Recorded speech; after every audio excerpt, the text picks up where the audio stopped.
Amin grand mi ngi lay tooñ. non sama copain la mais daf maa jàmm ma ñëwee ba léegi mënu ma koo gis quoi donc di ci aar suñu internet yëpp di kontaan tamit ci présence su conférence de presse bi nga xam ne Pape Thiaw moo ko war a animer tout à l'heure. Honneur au doyen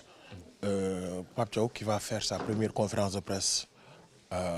bu Coupe d'Afrique mais conférence de presse bu Pape Thiaw première bi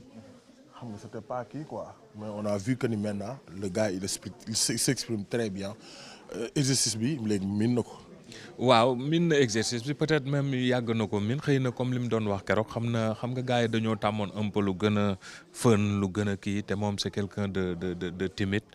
c'est quelqu'un boo xam ne lu muy wax bëriwut il est un peu réservé donc je pense que aussi mu ñëwoon doon soog a ñëw ci li nga xam ne mooy équipe nationale bi donc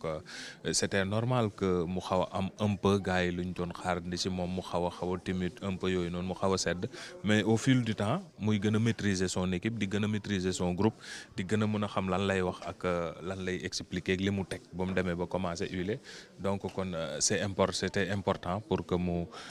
imprégné wu un peu dans li muy def donc je pense que léegi mu ngi ci biir te tey tamit comme ni nga ko waxee yaakaar naa première conférence de presse am la ci Coupe d'Afrique ak équipe ki nga xam ne mooy équipe A ndax buñ fàtte ne Pape Thiaw moom dem na Coupe d'Afrique ak li nga xam ne mooy CHAN ak waaw Coupe d'Afrique des championnat d'Afrique des nations ba gagné ko donc bii nag xëy na guléet muy ak équipe bu mag bi mu koy def donc je pense que lu ñu xaarandi la lu supporters yi xaarandi la lu journalistes yi xaarandi la donte def na yeneen conférence de presse yoo xam ne ci beneen cadre la ko defee. Avec Kalidou Koulibaly ndax li nga xam ne moom mooy le sélectionneur Pape Thiaw va être accompagné par Kalidou Koulibaly un bon client. waaw un bon client c'est quelqu'un koo xamante ne ni il parle bien donc il a l'expérience aussi parce que xoolee il a fait pratiquement 10 ans dans cette équipe nationale du Sénégal il sait quel discours tenir en conférence de presse avant match il sait le message qu'il doit lancer après match aussi il sait le message qu'il doit lancer c'est un client boo xamante ne ni il a non seulement l'expérience donc d'une CAN parce que boo xoolee Kalidou Koulibaly depuis 2017 pratiquement mi ngi def ay Coupe d'Afrique mais aussi dans le haut niveau aussi il a l'habitude de jouer avec de grands clubs donc aujourd'hui pour man on a un expérimenté face à un jeune entraîneur certes jeune entraîneur mais comme ni ko di ko waxee léegi qui a eu à gagner de l'expérience par rapport à son vécu bu gaaw si diggante CHAN bi mu gagné ak ni nga xamante ne nii moom mooy Coupe d'Afrique bi nga xamante ne nii accompagné na ko année dernière 2024 ak Aliou Cissé ak ren mu ñëwaat encore war a participer pour sa première fois en tant que équipe A pour man c'est une conférence de presse boo xamante ne nii ils vont venir justement pour répondre non seulement aux questions des journalistes mais aussi avoir une bataille psychologique mënul ñàkk. Bataille psychologique mënul ñàkk mais avant ñuy dem ci bataille psychologique bi c'est avec la conférence de presse on fait le point sur li nga xam ne moom mooy la tanière 28 jours lañ convoqué woon il y a des blessés et des forfaits. Ilaï Camara forfait remplacé par Mamadou Lamine Camara Ousmane Diao forfait remplacé par ki nga xam ne moom mooy Ousseynou Niang démb lañ ko officialisé mais aussi. ki nga xam ne mooy Habib Diarra rejoindre gu tanière bi mais ñi nga am yaakaar seentu ko tey le point sur la tanière bi. waaw comme ni nga ko waxee daanaka loolu leer na parce que xam nañ ñoo xam ne duñ fi nekk ñi nga xam ne dañ doon sooxaale xëy na ay blessures ñuy lam-laamee dina ñëwam du ñëw je pense bu si mujj mooy ki nga xam ne mooy Assane Diao woo nañ ki nga xam ne mooy Ousseynou Niang pour mu remplacer ko certainement il sera là dans les prochaines heures Habib Diarra on sait que. lu entraîneur am waxoon c'était un peu téye ko pour phase rééducation joué na la semaine dernière d'après les informations sax waxoon nañ ne démb ci guddi vers minuit et quelque waroon na yegg sa xëy na Pape Thiaw bu ñëwee dina ñu si jox ay informations yu gën a leer que dina ñëw donc je pense que équipe bi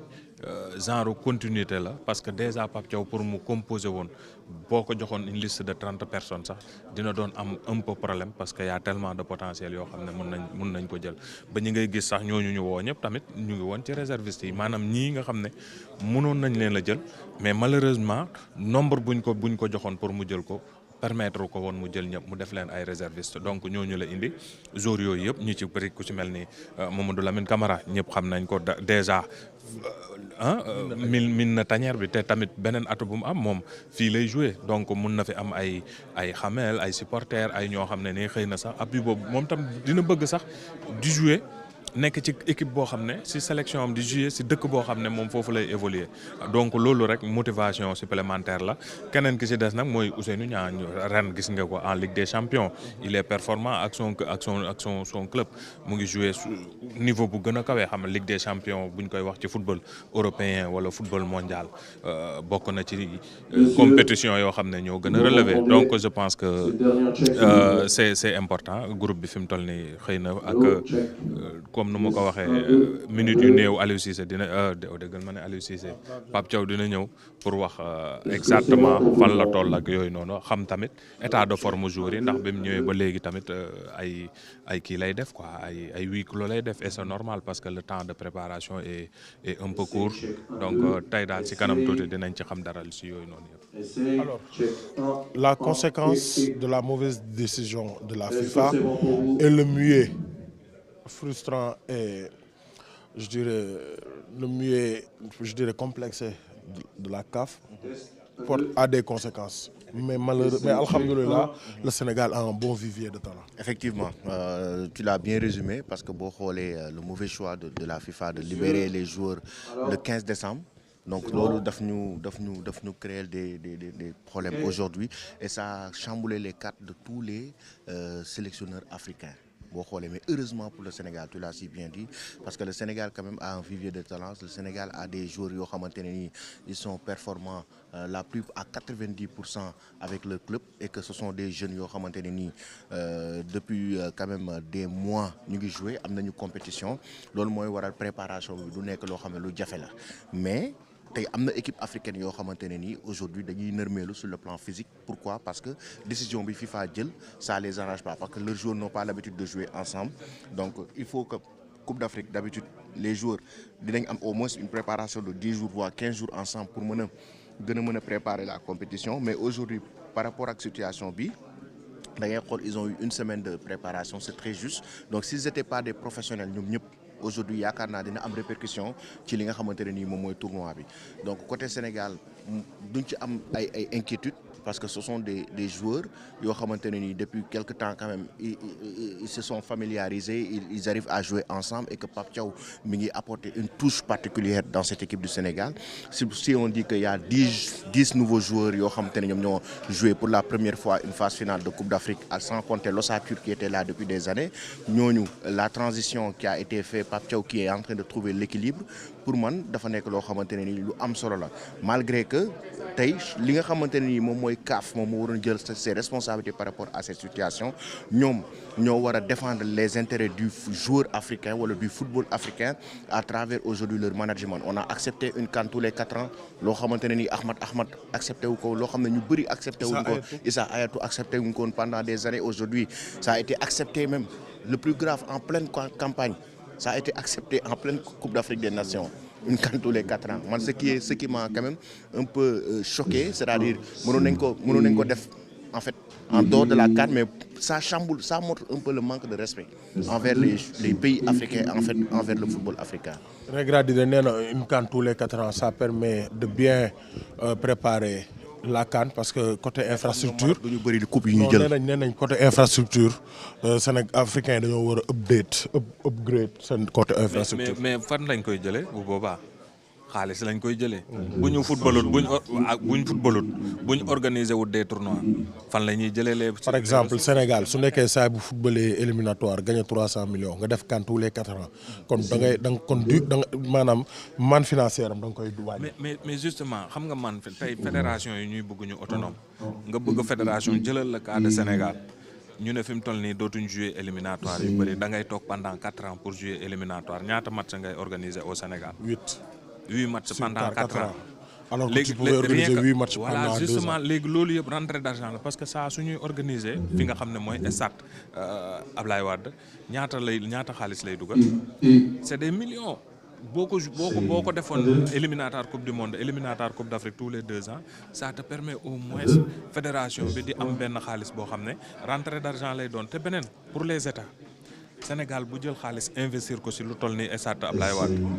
léegi stade boobu ñan ñoo fay jouer rare ngay gis équipe yu koy louer di jouer c'est l'équipe nationale moo koy louer. léegi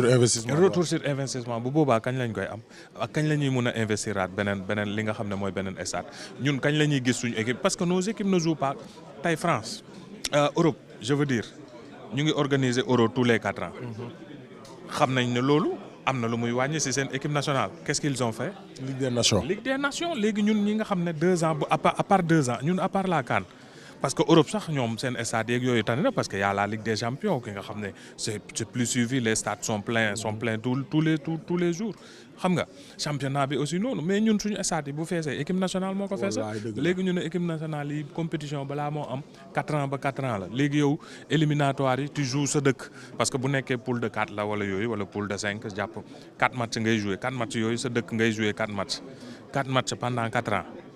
su boobaa stade ba kan lan moo koy dundal ñun suñ équipe presque supporters yi dootuñ gis seen équipe parce que on ne joue pas amul beneen championnat amul Ligue des Nations amul leneen la Ligue des Champions mu ngi noonu du bëri suñ kii le championnat duñ jouer sax si waaw mu ngi noonu bëriwul donc je pense que décision bi ça a été mal réfléchi même bu fekkee ne am na d'autres pouvoirs yoo xam ne dañuy pousser les équipes pour que ñu yóbbu affaire bi 4 ans pour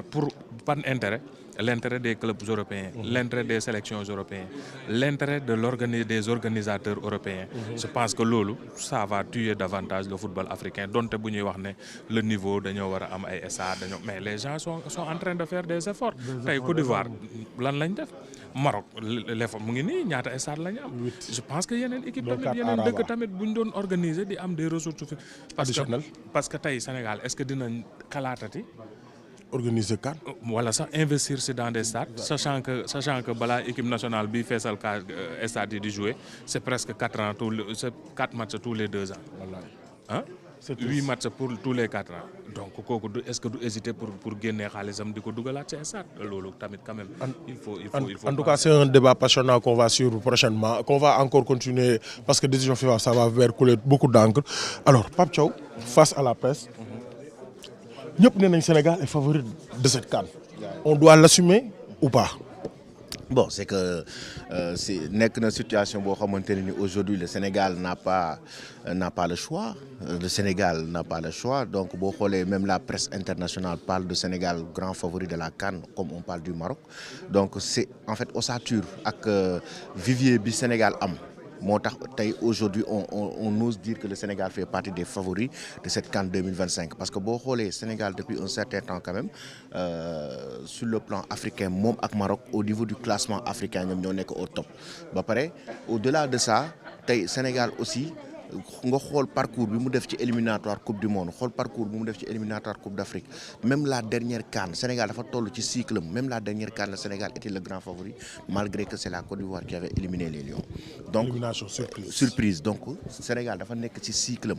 depuis 2012 chaque CAN dañu naan Sénégal est favori depuis 2012 bu ñu ko remonté 2012 ak attaquant yu ñu amoon nga jëw 2015 équipe bu ñu amoon 2017 2018. mais est-ce que xam nga man 2015 laa gënoon a jàpp ne dañuy jël CAN. parce que tu peux pas avoir Moussa Sow. waaw Papis Demba Cissé. waaw Demba Ba waaw ñoom ñëpp ku nekk di xëccoo meilleur buteur. championnat Angleterre championnat France. mais 2012 loolu la ñu am te génnuñu premier tour c'est-à-dire le Sénégal a toujours été favori depuis ces dernières années en phase finale de Coupe d'Afrique maintenant le problème c'est pas en fait le titre de favori parce que le titre de favori pour man des fois en fait gars yi dañuy jouer sur le papier mais aujourd'hui pour man ce qui est le plus important c'est comment aborder les matchs surtout par rapport à cette compétition boo xamante ni c'est une compétition de piège Coupe d'Afrique mooy compétition boo xamante ne de piège la parce que y a des matchs yoo xamante ne nii en fait si tu n'es pas du physique moo koy gagner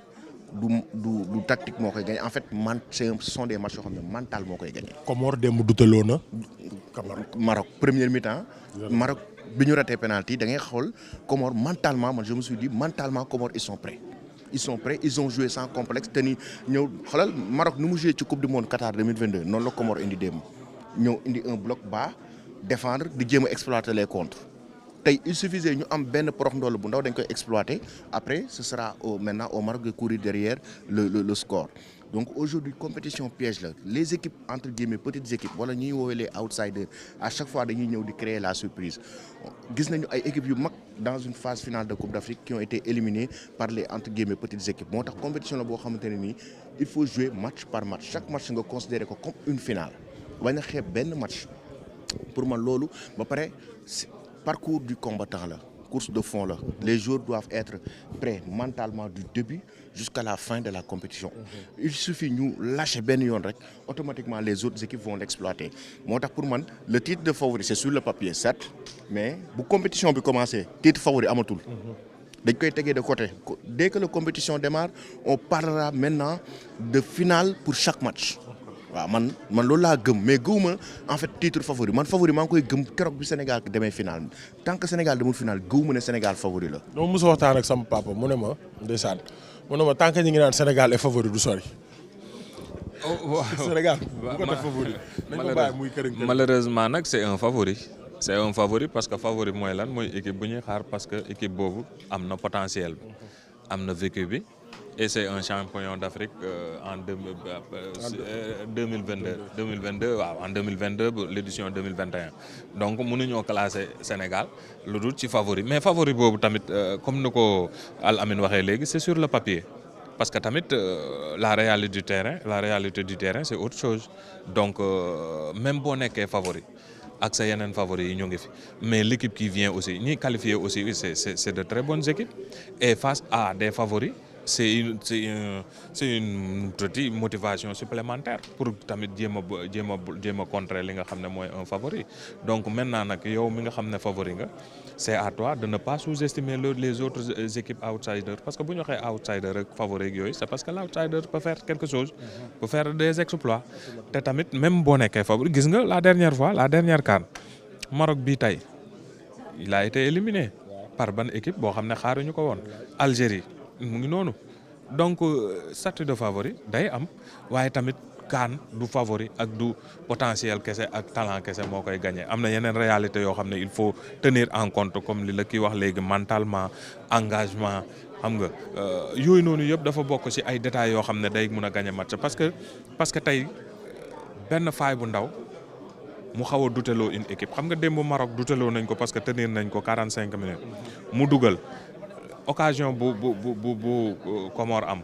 bu ko dugalaatoon revenir au score day gën a duteloowaat li nga xam ne mooy favori donc je pense que favori day am sur le papier mais sur le terrain il faut montrer autre chose que même équipe bi ngay dajal woon ko ne man sama statut de favori ça importe peu je viens pour gagner je viens pour décrocher les 3 points et je vais tout faire pour l'avoir donc maintenant nag li mu fa munti teg c'est à toi de déjouer ces plans yi mu teg yow tamit pour mun a confirmer ce statut de favori parce que statut de favori ngay ñëwee maintenant statut de favori boobu il faut le confirmer sur le terrain parce que loolu c'est sur le papier maintenant il faut le confirmer sur le terrain bu ñu xasee bu dugg moom yooyu dañ koy jël tegee ko fële c'est 11 contre 11 maintenant ay mentalement pare physiquement techniquement ak des détails yoo xam ne c'est ce qui fait le haut niveau loolu mooy permettre nga gagner. En parlant de gagner sur le terrain on a vu que ne Pape Thiaw il a joué du 4-3-3 joué na tamit du 4-2-3-1 ak équipe bi nga am nii yow vous êtes un adepte wala un partisan du 4-3-3 avec l'équipe nationale du Sénégal wala le 4-2-3-1. Je suis un adepte du 4-3-3. Pourquoi? Je m'explique. Pourquoi un adepte du 4-3-3? Parce que le 4-3-3 est un système qui te permet d'avoir un équilibre dans le jeu sur le plan tactique. C'est un système qui te permet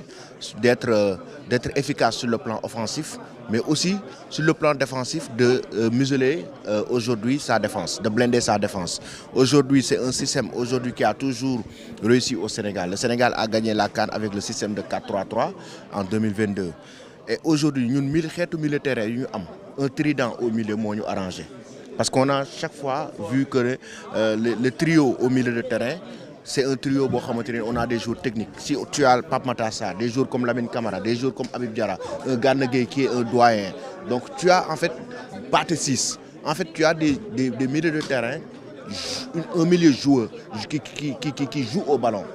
Tu vois, qui joue au ballon et sans compter aussi sur les côtés. Tu as des excentrés yoo xamante ne nii ils sont percutants.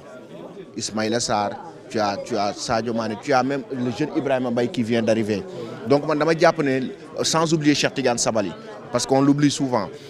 Le super sub. Waaw, le super sub. Donc dama jàpp ne le système de 4-3-3 c'est un système qui aujourd'hui réussit au Sénégal et qui réussit aussi à Pape Thiaw parce que xoolal Aliou Cissé lorsqu'il avait ce système de 4-3-3 il arrivait à gagner ses matchs mais il n'arrivait pas à marquer beaucoup de buts. Pape Thiaw est venu avec ce système 4-3-3, il a trouvé l'équilibre. C'est-à-dire il marque beaucoup de buts, mais arrive aussi à gérer sur le plan défensif. Pour moi, ce système-là, je pense que si ça m'a c'est un système qui a continuer de trouver cet équilibre sur le plan défensif. Surtout, utiliser 3 milieux de terrain, ils vont se projeter vers l'avant. Ou les 3 milieux entre guillemets, ils sont beaucoup plus vers une technicité. On a varié que tout avec un parti 6 parce qu'il est sous-côté, parti 6. Mais c'est un joueur par moment, il a sa place dans cette équipe du Sénégal. Devant la défense, il est capable aujourd'hui sur le plan défensif d'aller au charbon. Il gagne des duels, il récupère des ballons. C'est ce qu'il fait avec Rayo Vallecano. Et en même temps aussi dans l'organisation, tu as deux autres milieux de terrain qui apporter leur touche organisationnelle dans le jeu. Avec sa qualité de passe longue. Exactement. Casse les lignes. Exactement. Donc pour moi, aujourd'hui, on a des milieux de terrain capables de Sénégal, dama xol statistiques contre le Brésil. Le Brésil nous a gagné 7, mais le Sénégal a réussi beaucoup plus de passes que le Brésil. Dans ce match, le Sénégal était plus de 400 passes, alors que le Brésil a gagné le Sénégal. Ce qui signifie qu'aujourd'hui, on a une équipe joueuse, des joueurs techniques. C'est différent de l'approche d'Aliou Cissé bi nga xamanteni bala dara di xew quand lay sam ba paré Pape Thiaw c'est quelqu'un qui prend des initiatives offensives. C'est-à-dire son équipe est beaucoup plus entreprenante sur le plan offensif. Té man lolu japp na né lolu c'est le système de 4-3-3 mo la ko mëna may. Maintenant, c'est possible parce qu'il a testé contre le Kenya. C'est possible de jouer avec un système de 3-5-2 bo xamanteni réussir nako, mais c'était pas un match quand même carrément de référence. Mais ce système de 4-3-3 pour moi ci CAN bi mom la entraîneur bi wara tek 4-3-3 ou 4-2-3-1. Moi, je suis plutôt pour un 4-2-3-1, même si parfois les schémas là ne sont pas figés. Hein. Même au cours du match, il y a un changement, il y a un réajustement. Quand on a le ballon, nous jouons, et quand on le perd, nous jouons. Parfois, je opte un peu mon choix pour un 4-2-3-1 parce que c'est le profil des joueurs que le Sénégal a. Parce que un 4-3-3, parfois ça nécessite ben genre numéro 10 yoyu ñu doon wax bu ñëk té c'est devenu un peu rare sur un profil de joueur wala le football moderne actuellement. Ñun boy xol am nañ ay très bons militaires mais qui sont capables d'animer, de faire l'animation du jeu comme nous comme un numéro 10 nous koy défé dafa xawa dess touti quoi. Mais quand on fait par exemple avec un 4-2-3-1, c'est-à-dire choix offensif bi pour moi day gëna am doole parce que quand tu as Ismaïla Sarr, quand tu as Sadio Mané, quand tu as Iliman Ndiaye qui peut jouer derrière l'attaquant nga xamné mom téye balle porter casser des lignes provoquer ci biir axe bi dougal sax wala mu joxe une action décisive. Je pense que loolu nonu avantage là c'est Sénégal. Bu féké né tu joues par exemple face à une équipe avec un bloc bas, di nga am possibilité sur les ailes comme ku melni Ismaïla Sarr, di nga am aussi ci benen côté bi ku melni Sadio Mané nga xamné capable na téye mom tamit songo défense adverse manipuler dugg ci biir soit mu dougal soit day passe. Donc bo amé ñett choix yoy nonu yo xamné c'est ñu ngi ci derrière l'attaquant nga am tamit un Boulaye wala un Jackson wala un Chérif Ndiaye, ça te permet un peu tamit action offensive yi nga mun sé réaliser lu bari tout en assurant tes arrières parce que bu boba di nga am ku melni Gana Gueye di nga am ku melni Pape Gueye yo xamné xeyna ñoñu bu ñu yégué yow sa arrière garde dañ ci xawa mëna bloquer un peu espace buy am si digue bi pour atteindre un peu li nga xamné moy la défense.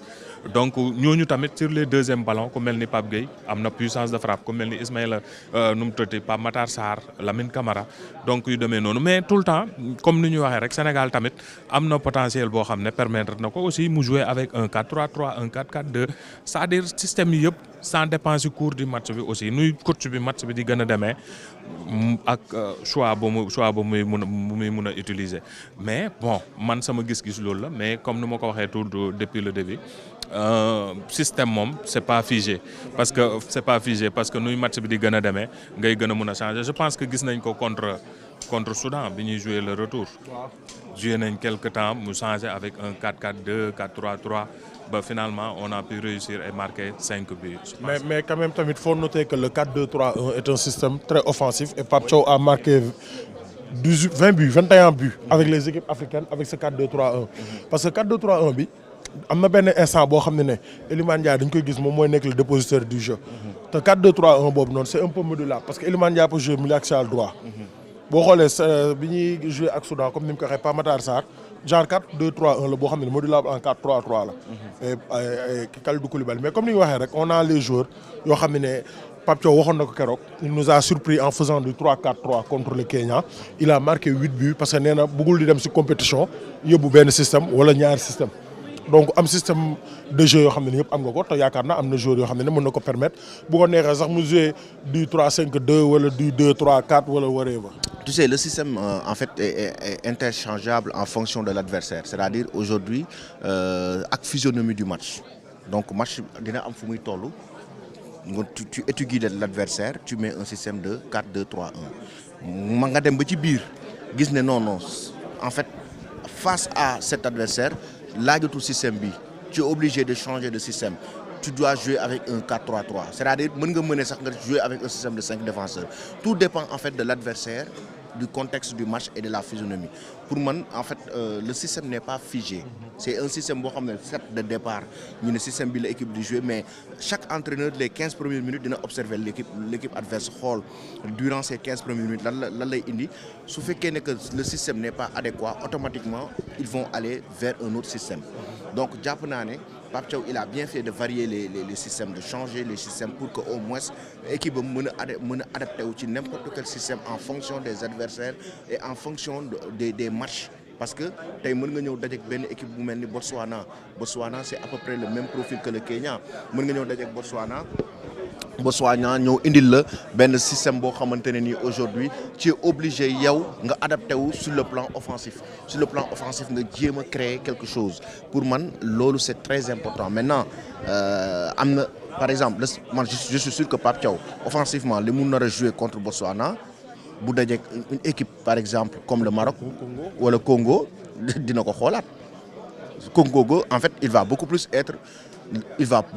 avoir une solidité défensive parce que Congo aujourd'hui ils sont en forme, ils ont survolé les éliminatoires, les barrages ba pare équipe la boo xam ne bi ñu monter en puissance depuis des mois. Aujourd'hui jàpp naa ne système bi muy jouer contre Botswana gëw ma ne dina ko jouer contre RD Congo. Donc ça veut dire que day dépendre ci adversaire bi mais dépendre ci physionomie match bi. C'est important physionomie match boo nga xoolee un entraîneur comme Pep Guardiola avec Manchester City moom loolu mooy force am il a cette capacité cette réactivité dans un match de football bu jàngatee système automatiquement da ngay xool su ko arrangé wul automatiquement changé na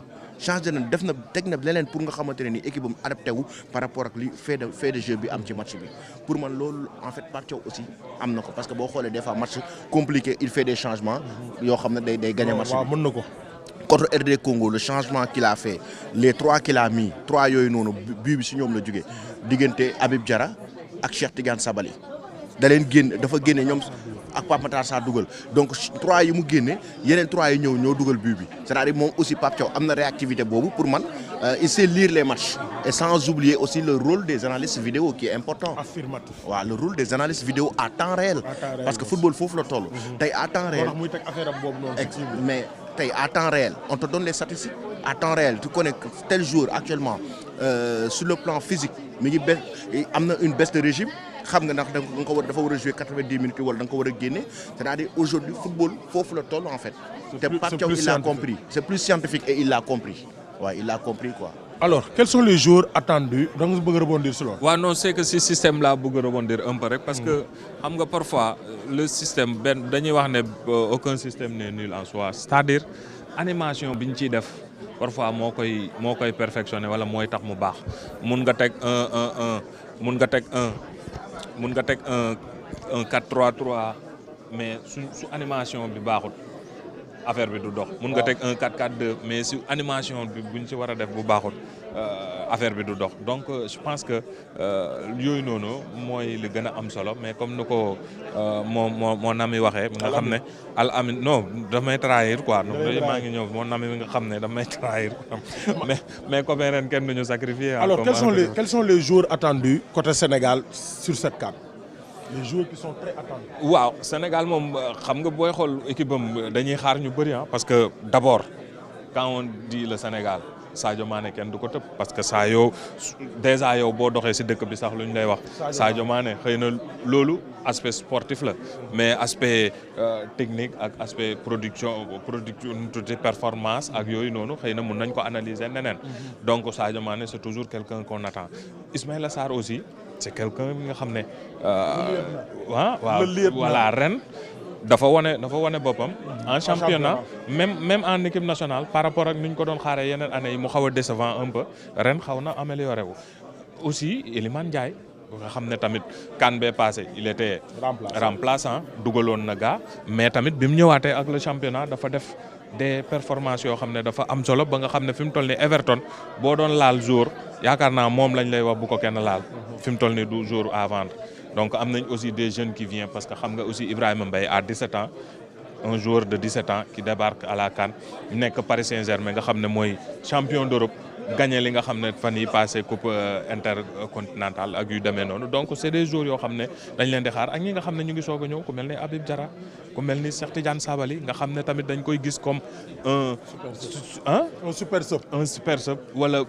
boo xam ne nii c'est presque le joker de Sadio Mané bu génnee bu saa yu duggee def la différence donc je pense que joueurs yooyu noonu joueurs yu ñuy xaar la trop ci kii bi te man gis naa ne mun nañoo sortir l'épingle du jeu briller ci CAN bi. Mën nañ sortir l'épingle du jeu briller ci CAN bi Al Amine quels sont les joueurs yi nga xam ne CAN ren bi war nañ see wane seen bopp bu baax a baax. Iliman Ndiaye.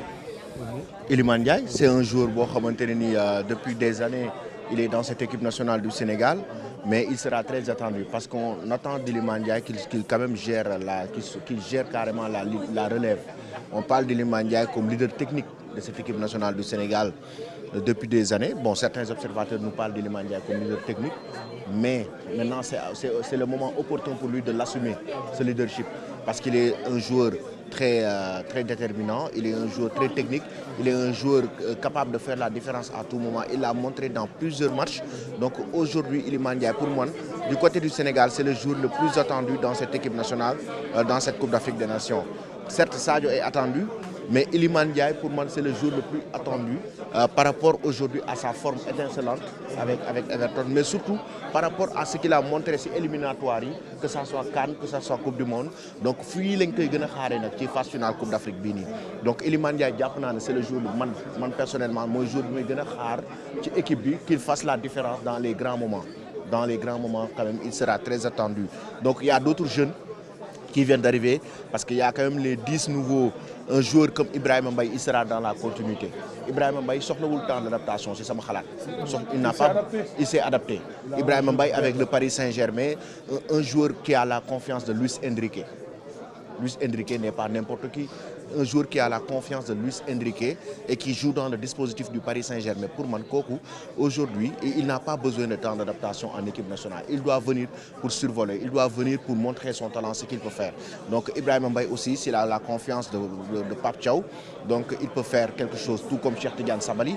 Il y a Pathé Ciss au milieu de terrain. Je vais insister sur Pathé parce que c'est un joueur aujourd'hui, cette année, avec Rayo Vallecano, il a montré une certaine constance. Donc lui aussi, au milieu de terrain, il sera attendu, tout comme Pape Matar Sarr.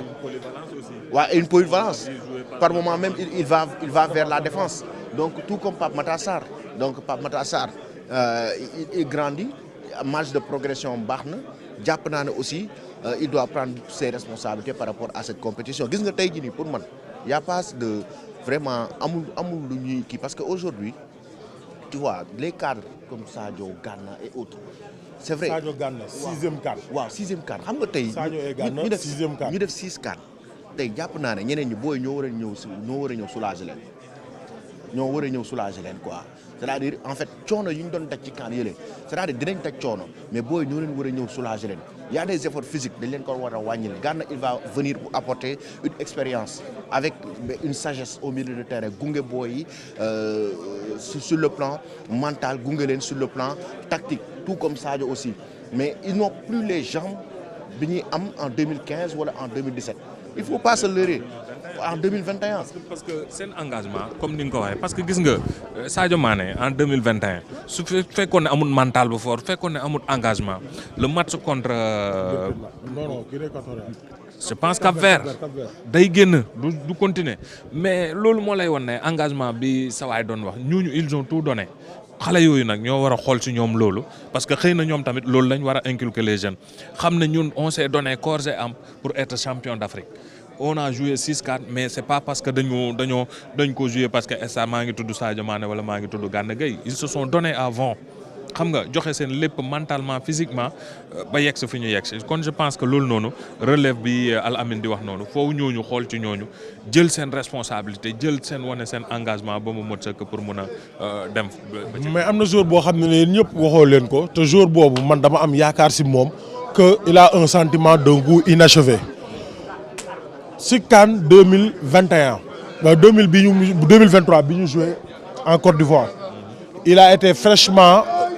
élu meilleur jeune joueur de la CAN U20. Il a été nommé deuxième meilleur joueur du CHAN. Il est venu, il a intégré et il a claqué un doublé si li nga xam ne moom mooy première journée wu CAN. Je veux le nommer Lamine Camara yéen ñëpp yéen a ngi fàttaliku jooy yu métti yi mu jooy. Et si cette CAN était la CAN de confirmation sur l'état de forme de Lamine Camara qui revient de blessure et qui a livré un bon match. Mais malheureusement est-ce qu'il est debout est-ce que léegi titulaire indiscutable la tamit. non Lamine Camara gis nga forme bu mu indi contre Paris Saint-Germain. ak Marseille gis Lamine Camara fraîcheur la indaale ci CAN bi nii non dans les normes man ci li ma jàpp. après sa blessure fraîcheur la indaale. de même que waaw fraîcheur la ñu indaale c'est-à-dire ils ont eu la blessure a été mal nécessaire ça les a permis même de récupérer un peu parce que fraîcheur la ñu indaale ci seen match yu mujjee joué man Lamine Camara quand je l'ai regardé jouer contre le PSG mais dama ne Lamine Camara physiquement fan la loom def physiquement xanaa boobu dafa laaxatu di entraîner parce que aujourd'hui il nous a apporté benn fraîcheur bu extraordinaire donc pour man moom wax na ko am nay objectif et que CAN bi du jooyaat cette déclaration m'a beaucoup marqué lorsqu'il dit que cette CAN-là il va pas pleurer comme ni mu jooyee woon en huitième de finale ba le passé c'est parce que am na lu mu bëgg lan moo ko manqué ci carrière am actuellement il a gagné la CAN U20 il a gagné le CHAN il doit remporter une Coupe d'Afrique des Nations donc jàpp naa ne moom aussi il fait partie de ceux qui doivent prendre leurs responsabilités au milieu de terrain. Lamine Camara waaw non xam nga Lamine Camara déjà ñun sooy wax sax dañuy fàtte ne c'est un jeune qui boo xam ne il est mais 20 ans mais le souci mooy dañ ko boole presque ci cadre yi parce que li mu wone la c'est ça quoi loolu moo tax vécu bi lu garaaw Lamine Camara est un cadre. voilà loolu moo tax gars yi bu ñuy wax les autres jeunes parce que wane na boppam il s'est imposé nekkul rek ci CAN bi kese mais aussi ak yeneen match yoo xam ne mu ngi ñëw di jouer contre l'Angleterre bi ñuy gagné Angleterre gis nga performance bu mu def ñëpp gis nañ championnat am na ay grands joueurs yoo xam ne la nekkal Monaco malgré ça il s'impose donc kon moom presque moom tamit ñu ngi doon wax naan Lamine Camara Barça du ko bëgg. voilà ñu naan Liverpool. mun na jouer ci équipe bu nekk fi mu toll nii il suffit que mu am confiance ci coach bu fa nekk mais nag le milieu terrain sénégalais xam nga nekkul tamit parce que yaa ngi def noonu que am nga place titulaire c'est acquis. c'est un milieu très dense. c'est un milieu très dense ñi fa nekk ñëpp c'est ñan la fay fekk Pape Gueye. Gana Gueye gis nga ko rek mel ni xale buy soog a commencé Pathé Ciss wax nañ ko gis nga li muy def avec les Mbappé ak les Bellingham Pathé Ciss tout le temps déjà match Rayo Vallecano ak Real tout le temps Pathé Ciss presque moom la ñuy même bu nekkoon en méforme sax dañ koy indiwaat parce que dafay mel ni moom mën ci ñoon dara kon c'est un joueur boo xam ne am na potentiel duñ ko utiliser on n'utilise pas un joueur parce que y a Mbappé parce que y a Bellingham ñu dugal la fa pour nga gérer ce milieu de terrain c'est parce que am na potentiel bu ñu am ci yow bu ñu yaakaar ci yow donc ñooñu ñëpp boo leen fa fekkee même si tu s'appelles Lamine Camara même si tu es talentueux foofu nga xeex sa place pour mën a am foofu titulaire foog nga am sa place pour am titulaire xam naa si kanam tuuti conférence de presse dina commencer Alamine lan mooy un début de CAN parfait pour l'équipe nationale du Sénégal. Un début de CAN c'est de tenir en fait de bien aborder la compétition avec beaucoup de concentration, beaucoup de sérénité et avec une discipline tactique extraordinaire qui nous permettrait aujourd'hui de bien gérer en fait li nga xamante ne ni moom mooy le Sénégal mo foofu lañ koy xaar, c'est-à-dire Pape Thiaw doit dès l'entame de la compétition se montrer en fait une équipe aujourd'hui soudée qui doit jouer, on attaque ensemble, on défend ensemble. C'est-à-dire avec cette mentalité, c'est-à-dire moi je suis pas pour les individualités mais beaucoup plus pour pour une équipe soudée, une équipe boo xamante ne nii aujourd'hui qui va jouer avec vraiment avec nan laa ko mën a avec vraiment beaucoup de solidarité, avoir une générosité au niveau de l'effort, c'est important. Lorsque par exemple je perds le ballon, mon coéquipier est capable d'aller récupérer le ballon pour moi. Parce que non da nga koy joxaat micro parce que le président dans son discours loolu la leen doon wax souffrez ensemble, battez-vous ensemble, gagnez ensemble. Exactement. Aujourd'hui, si tu regardes bien, toutes les équipes qui ont remporté la CAN non la ñu joué, c'est-à-dire ils ont joué avec solidarité. Avec solidarité, c'est-à-dire j'ai la générosité d'aller récupérer le ballon lorsque mon adversaire perd cette balle. Donc pour moi, c'est le plus important. C'est-à-dire on est une équipe, on va gagner ensemble, on va perdre les ballons ensemble, on va marquer des buts ensemble, on va encaisser ensemble, ne pas aujourd'hui pointer du doigt qui que ce soit. Pour moi, avec cette mentalité, et lorsqu'on aborde cette compétition, vraiment avec cette mentalité, avec cet état d'esprit, ça permettra aux joueurs maintenant vraiment de progresser ensemble. Parce que xam nga boo amee benn fusion entre la nouvelle génération et l'ancienne génération, pour moi c'est très important. L'ancienne génération, c'est-à-dire les cadres qui étaient là depuis des années. Exactement, cette transition, il a réussi avec des jeunes yoo xamante ne ni aujourd'hui ñu ngi wane ce qu'ils peuvent faire à travers leur talent, mais qui acceptent aussi le vécu des anciens qui étaient là depuis des années. Ces anciens qui acceptent vraiment l'intégration de ces jeunes et qui acceptent aujourd'hui d'avoir un temps de jeu parfois réduit, d'être sur le banc. Nangul ko xale, pour moi c'est très important. C'est ce que Pape Thiaw est en train de réussir sur le plan managérial. Parce que le management quand même du sport est très difficile. Manager des fortes personnalités, des footballeurs professionnels, connecter avec ton caractère, avec ta façon de faire. Pour moi, manager un groupe de professionnels, c'est la chose la plus difficile pour un entraîneur. Pape Thiaw est en train de le réussir. Si tu regardes bien même les séances d'entraînement, il y a une certaine complicité avec les joueurs. Dem football. Donc ça montre un peu que Pape Thiaw c'est quelqu'un. Dernier point boobu nag yaa ngi si dugg. Xaaral ñu ñëw si wax ba ñu dem si dernier point le management de Pape Thiaw avant muy ñëw. On est à 4 minutes du début normal de la conférence de presse. Grand Ousmane Dicko, lan mooy un début de CAN idéal et parfait? Ouais, d'abord il faut gagner parce que quand tu ne gagnes pas mënuñ wax ne tu as fait un bon début. Maintenant nan ngay gagner xëy na foofu la ñuy wax nan ngay def pour am un bon début, mais d'abord il faut gagner et il faut maîtriser le jeu, maîtriser ce sujet, gagner sans forcer parce que da ngay dajeek équipe boo xam ne sans doute du ñëw pour attaquer Sénégal, day ñëw pour jouer avec un bloc bas. xam nañ ne depuis quelque temps wala yàggoon na xëy na Sénégal mu ngi commencé casser loolu, on avait des problèmes avec des équipes qui jouent avec un bloc bas. Donc maintenant il faut jouer avec la maîtrise, jouer avec la manière, avec beaucoup de concentration, beaucoup de sérénité, gagner le match score voilà au moins avec la manière comme on dit pour mun a ñu xam ne kii il a fait un CAN un bon début de CAN. Mais d'abord moom bu ñuy wax un bon, il faut d'abord la victoire parce que mënuñu wax un bon teg ci match nul wala défaite pour une équipe comme le Sénégal. Donc il faut gagner avec beaucoup de sérénité, avec beaucoup de concentration, dominer le sujet, dominer le match, garder le ballon, bañ a sonn ci yenn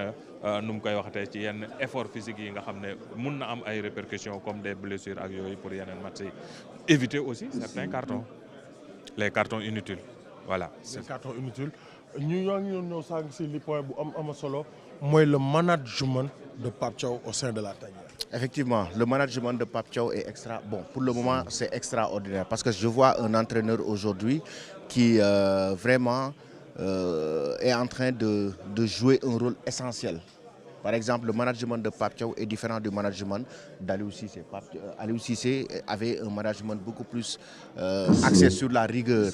Hein? Pape Thiaw est beaucoup plus dans un management participatif et inclusif. C'est-à-dire il discute avec les joueurs. Lorsqu'il prend une décision ou fait un choix déterminant, il en discute avec un joueur. Il discute avec Sadio Mané, par exemple, lorsqu'il décide de le mettre comme attaquant de pointe. Pape Thiaw, il a discuté avec Sadio Mané avant de prendre la décision de le faire jouer comme attaquant de pointe. Il discute avec les joueurs avant de prendre certaines décisions. Si le joueur accepte, tu es dans un cadre et que tu acceptes d'être sur le banc, c'est parce qu'il y a eu une discussion au préalable. Il est dans le management participatif. Donc c'est quand même quelqu'un qui l'a appris. Parce que beaucoup de gens ne savent pas que Pape Thiaw aussi est passé entre les mains de Arsène Wenger.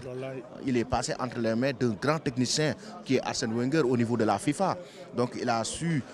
travailler avec lui pendant des années en termes de management. Parce que Arsène Wenger fait partie des meilleurs managers au monde de par son vécu et son passage avec les Gunners d'Arsenal. Aujourd'hui, Pape Thiaw a travaillé avec ce grand monsieur. C'est quelqu'un qu'on a maintenu aujourd'hui. Il est en train de gérer un management avec des joueurs expérimentés, plus expérimentés même peut-être que lui en termes de footballeur professionnel, et des jeunes qui viennent d'arriver, il arrive à les gérer pour avoir un groupe homogène. Pour moi, c'est très important ce management. Et s'il continue sur cette lancée, l'équipe du Sénégal continuera d'être une équipe vraiment performante sur tous les compartiments. Le management de Pape Thiaw. Waaw voilà, au-delà de Al Amine lu mu wax c'est quelqu'un de très calme, quelqu'un de très posé, mais quelqu'un aussi qui a du caractère ndax dégg nga keroog mu koy expliquer te xam nga tamit boo amee caractère posé, tu ne parles pas beaucoup, je ne dirais pas tu ne parles pas beaucoup, mais tu parles pas avec émotion. Xam nga aussi quand tu gères des professionnels, des joueurs de haut niveau, xam nga parfois ñi nga xam ne ay jeunes lañ. ñenn ñi aussi nekk des anciens ku nekk da nga war a xam nooy waxee ak moom ku nekk da nga war a xam noo koy aborder ba pare mun a réussir pour boole créer benn homogénéité si li nga xam ne mooy différence d'âge boobu noonu parce que un jeune de 17 ans par exemple muy kii nu mu tuddati Ibrahima Mbaye avec un doyen de 35 ans. xam nga c'est pas presque booy xool la même génération mais donc il faut savoir voilà écart bi bëri na donc foo nga am yow ay astuces ak am benn retenue pour mun a boole ñooñu ñëpp xam noo leen di manager ba boole leen benn équipe. naxante nee na sa doom bi nga jur di ko jox muy lekk di naan. da ngay naxante moom rawatina nag mag moo xam ne c'est un professionnel nekk koo xam ne tamit xam nga koo xam ne mu ngi yor boppam wala mu mun laa yor sax kooku boo ko bëggee am yenn kii yi ci moom day xaw a compliqué donc moom il a compris ça heureusement. conférence de presse bi commencé na. conférence de presse bi commencé na ñu déglu li nga xam ne moom mooy conférence.